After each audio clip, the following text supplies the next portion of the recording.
வணக்கம். இன்றைக்கி நம்ம பார்க்க போகிற சமையல் ஒரு அருமையான சிக்கன் வெள்ளை கிரேவி எப்படி செய்யலாங்கிறது பார்க்கலாம். இது வந்து சப்பாத்தி வெரைட்டி ரைஸ் எல்லாத்துக்குமே சூப்பராக இருக்கும். நெய் சாதம், தேங்காய் பால் சாதம் அதுக்கெலாம் வந்து சைடிஷாக வச்சு சாப்பிட்லாம், அருமையாக இருக்கும். ரொம்ப சிம்பிளாக தான் இருக்கும், ஆனால் நல்லா ரிச்சாக இருக்கும். சப்பாத்திக்கெலாம் சூப்பராக இருக்கும் இந்த கிரேவி வச்சு சாப்பிட்டிங்கன்னா. ஸோ வாங்க இந்த கிரேவி எப்படி செய்யலாங்கிறத பார்க்கலாம். இப்போ இதில் 1 கிலோ அளவுக்கு சிக்கன் எடுத்துருக்கேன். இதில் வந்து உப்பு சேர்த்துக்கலாம். அதில் ஒரு 2 டீஸ்பூன் அளவுக்கு உப்பு சேர்த்துக்கலாம். இது வந்து ரொம்ப சின்ன ஸ்பூனு. இப்போ இதில் இஞ்சி பூண்டு பேஸ்ட் வந்து அதில் ஒரு 2 டீஸ்பூன் சேர்த்துக்கலாம்.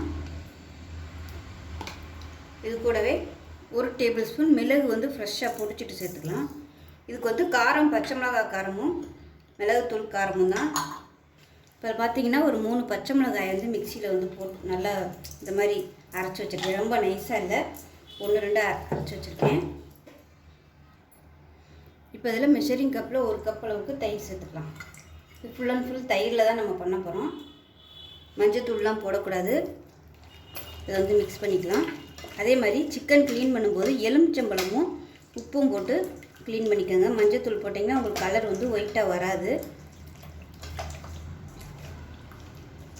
அதே மாதிரி லெக் பீஸ் வாங்கும்போது இந்த மாதிரி நல்லா கட் பண்ணி வாங்கிக்கோங்க. அப்போ தான் அந்த மசாலா எல்லாமே உள்ளே இறங்கும். அப்படி ஒரு வேளை கட் பண்ணாமல் வாங்கிட்டிங்கன்னா இந்த மாதிரி நல்லா கட் பண்ணிக்கோங்க. அப்போ தான் உங்களுக்கு சீக்கிரமாகவே வேகும், இல்லைன்னா வேகாது, மசாலாவும் உள்ளே இறங்காது. இப்போ வந்து எல்லாமே போட்டாச்சு. இப்போ இது வந்து நல்லா 1 மணி நேரம் ஊறட்டும்.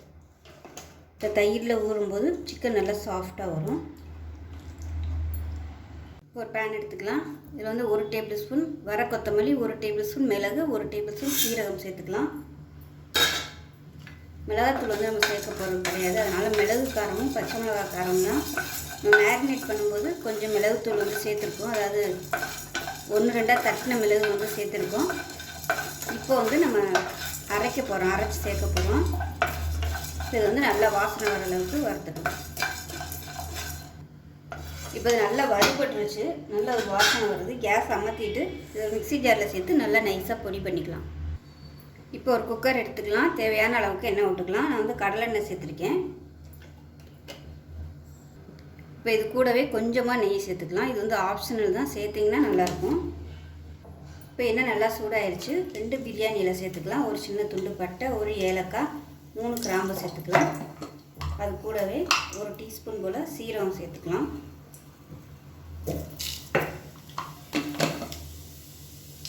இது எல்லாமே நல்லா பொரியுது. இப்போ இந்த ஸ்டேஜில் நல்ல மீடியம் சைஸாக ஒரு பெரிய வெங்காயம் பொடியாக கட் பண்ணிட்டு சேர்த்துக்கலாம்.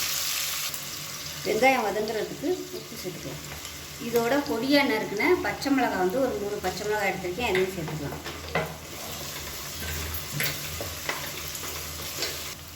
இப்போ இதில் 1/4 டீஸ்பூன் போல் இஞ்சி பூண்டு சேர்த்துக்கலாம். நம்ம சிக்கன் வந்து ஊற வைக்கையில் இஞ்சி பூண்டு போட்டிருக்கோம். இப்போ இந்த வெங்காயம் இந்த இதுக்கு மட்டும் நம்ம கொஞ்சமாக சேர்த்துக்கலாம்.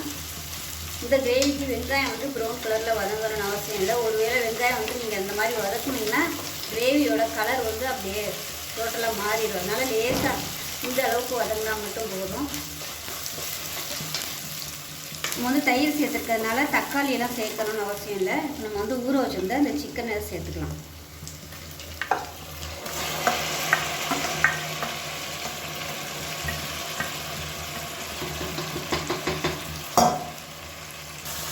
இப்போ நல்லா பரட்டி விட்டுக்கலாம்.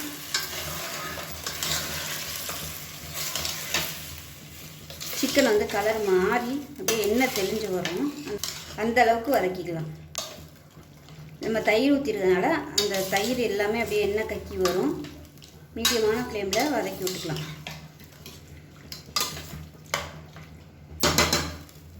தண்ணியெல்லாம் ஊற்ற வேணாம், மூடி வச்சிடலாம். அப்பப்போ கிளறி விட்டுக்கலாம். இப்போ பாருங்கள், சிக்கன்லேருந்து இவ்வளோ தண்ணி வந்திருக்கு. நம்ம வந்து தண்ணி ஊற்றலை, அந்த தயிரில் உள்ளதும் இந்த சிக்கனில் உள்ள தண்ணி தான் வந்திருக்கு. இதிலே வந்து அது குக் ஆகட்டும். அதுக்கப்புறமா நம்ம பொடியெல்லாம் சேர்த்துக்கலாம். இது நல்லா வற்றி அந்த எண்ணெய் தெளிஞ்சு வரணும். கொஞ்சம் ஹை ஃப்ளேமில் வச்சுக்கலாம். இப்போ பாருங்கள், தண்ணி வந்து ஓரளவுக்கு வற்றிடுச்சு. இந்த ஸ்டேஜில் நம்ம வந்து வறுத்து பொடி பண்ணி வச்சுருந்தேன் அந்த பொடியை வந்து சேர்த்துக்கலாம். இது வந்து கொஞ்சம் தான் சேர்த்துருக்கேன், அதாவது பாதி அளவு சேர்த்துருக்கேன். பாதி வந்து அப்படியே மிச்சம் வச்சுருக்கேன். டேஸ்ட் பண்ணி பார்த்துட்டு சேர்த்துக்கலாம். அதை நல்லா பரட்டி விட்டுக்கலாம். இதுவும் நல்லா வற்றி வரட்டும். இந்த மசாலாவில் வந்து நல்லா வேகட்டும். இப்போ இதில் பார்த்திங்கன்னா இது வேகட்டும். இதில் ஒரு 15 முந்திரி பருப்பு வந்து மிக்சியில் போட்டு அடித்து வச்சுருக்கேன். இப்போ இது வெந்ததுக்கப்புறமா நம்ம வந்து அதை சேர்த்துக்கலாம். கொஞ்சம் வேகட்டும். அதுக்கப்புறமா முந்திரி பருப்பு ஊற்றிட்டு நம்ம குக்கரில் வச்சிடலாம். மூடி போட்டு ஒரு கொதிக்கையில் ஒரு புதினா இலை 10 இலை வந்து சேர்த்துக்கோங்க, ஃப்ளேவராக இருக்கும். இப்போ இந்த பொடி போட்டதுக்கப்புறமா சிம்மில் விட்டுருங்க. அப்படியே எண்ணெய் தெளிஞ்சு வரட்டும். மூடி வச்சிடலாம். இப்போ எப்படி இருக்குன்னு பார்க்கலாம். இப்போ பாருங்கள், எண்ணெயெல்லாம் அப்படியே வெளியில் வந்து வந்துருச்சு. கொஞ்சம் நல்லா அப்படியே திக்காகிடுச்சு பாருங்கள். ரொம்ப தண்ணியாக இருந்துச்சு. இப்போ நல்லா திக்காகிடுச்சு. அந்த மசாலாலாம் சேர்த்துவோம். இப்போ இதில் அரைச்சி வச்சுருக்க முந்திரி பேஸ்ட்டை வந்து சேர்த்துக்கலாம். சேர்த்துட்டு கலந்து விட்டுடலாம். இப்போ இதில் ஒரு 2 டேபிள் ஸ்பூனுக்கு பால் வந்து சேர்த்துருக்கேன். நான் அந்த மிக்சியில் வந்து கொஞ்சம் முந்திரி பருப்பு இதெல்லாம் இருந்துச்சு, அதோடு சேர்த்து இந்த பாலையும் சேர்த்துருக்கேன். இப்போ இதை சேர்த்துக்கலாம். இதுக்கு பதிலாக நீங்கள் வந்து ஃப்ரெஷ் க்ரீம் சேர்த்திங்கன்னா நல்லாயிருக்கும். நான் அதுக்கு பதிலாக தான் பால் வந்து கெட்டியாக சேர்த்துருக்கேன்.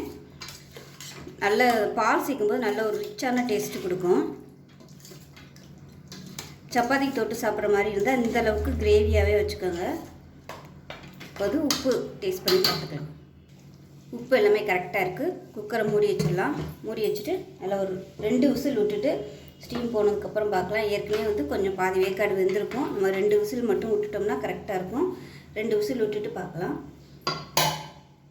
இப்போ கிரேவி எப்படி இருக்குன்னு பார்க்கலாம்.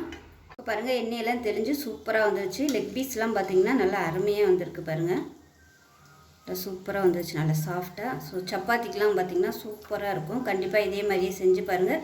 செஞ்சு பார்த்துட்டு எப்படி வந்துச்சுங்கிறத சொல்லுங்கள். வீடியோ பிடிச்சிச்சின்னா லைக் பண்ணுங்கள், கமெண்ட் பண்ணுங்கள், சேனலை சப்ஸ்கிரைப் பண்ணுங்கள், பக்கத்தில் உள்ள பெல் பட்டனையும் ப்ரெஸ் பண்ணுங்கள். நன்றி.